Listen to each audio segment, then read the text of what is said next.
The news of young Scooter's passing has taken over social media, with twists, turns, and misinformation clouding the story from the start. When the initial reports surfaced, fans and peers of the Atlanta rapper were hit with an unexpected and tragic reality, one that was soon complicated by conflicting details, speculation, and reactions from major names in the hip-hop community. Earlier in the day, a wave of posts suggested that young Scooter, whose real name was Kenneth Bailey, had been shot and killed. These claims gained traction after public reactions from artists like Future and Young Thug, as well as Block 125, who all expressed sorrow and frustration over the circumstances surrounding Scooter's death. The speculation was intense, and the internet ran wild with theories. Given the credibility and close ties of these figures to young Scooter, many believed the story to be true. However, as more details emerged, it became clear that the situation wasn't what it initially seemed. Now, with updated police reports and the official findings from the Fulton County Medical Examiner's office, we finally have a clearer picture of what really happened. The truth, while still tragic, differs significantly from the earlier claims. Bailey did not die from gunshot wounds. Instead, he lost his life after suffering a severe injury while attempting to flee from law enforcement.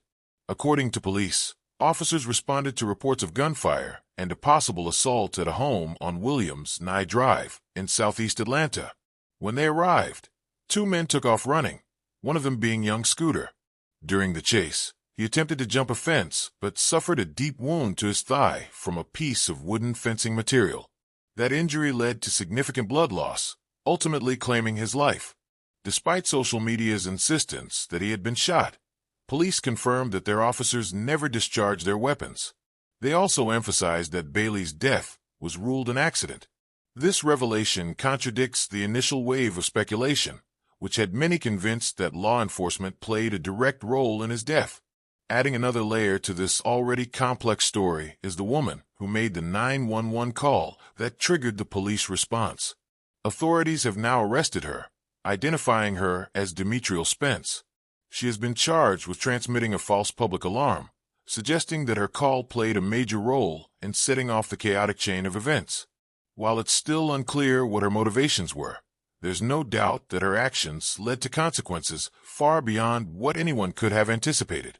This case highlights just how quickly misinformation can spread, especially when emotions are high and the sources seem reputable. When artists like Future and Young Thug reacted strongly, it only added fuel to the fire.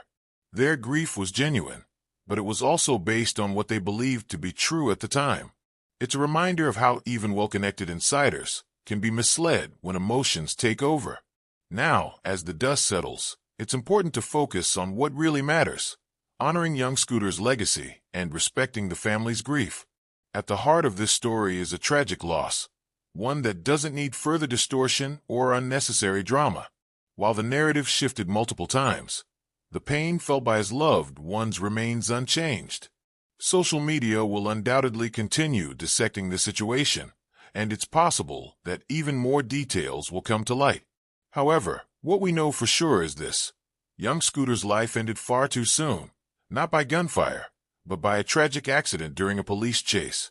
The people closest to him, his friends, his family, and his peers in the industry, are left to pick up the pieces, while the public processes yet another untimely loss in the hip-hop world. There's also the question of accountability. The woman behind the 911 call now faces legal consequences, and many are questioning whether her actions were intentional or simply reckless. Did she knowingly exaggerate the situation, or was she genuinely afraid? Regardless of her intent, the result remains the same. Her call set off a tragic series of events that ended with young Scooter's death. This situation serves as a harsh reality check about the power of misinformation, both online and in real-life crises. The rush to be the first to report or react can lead to widespread confusion, but at the center of it all, a real person lost his life. As for young Scooter's legacy, his impact on the Atlanta rap scene won't be forgotten. He was more than just an artist. He was a fixture in the culture, someone who remained connected to his roots and respected among his peers.